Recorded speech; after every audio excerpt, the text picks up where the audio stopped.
Biographies may be the most important books of all. When we read about the lives of others, we grow from their experience.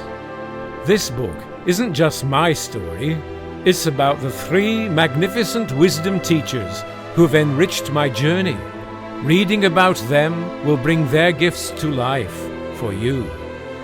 This video is a lightning speed chapter preview. Don't try to catch the specific words and images mentally as they race by. Just observe the impressions without thinking, and perhaps you will be touched by the spirit of what to me has been a great adventure.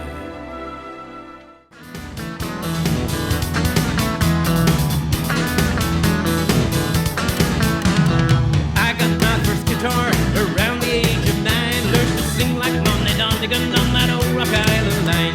Got tired of singing folk songs about locomotive wrecks. Then along came Elvis Presley singing songs about sex. Learned to bump and ground my pelvis as that crazy rockin' rhythm took my soul. And when the girls all started screaming, I first believed that God made rock and roll.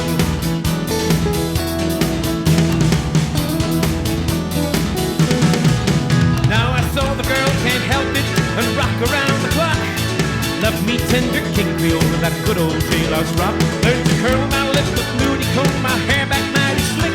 From Chet Atkins and James Burton, learned to play a guitar lick. Now I've met Eddie Cochran and the real Peggy Sue, the Everly's, Gene Vincent, Buddy Holly's Crickets too. I've traveled with Chuck Berry and I've seen old Jerry Lee play great balls of fire, and it all runs up on me. In Paris 1965, our band was all the rage. We opened for the Beatles, blew the Stones off the stage.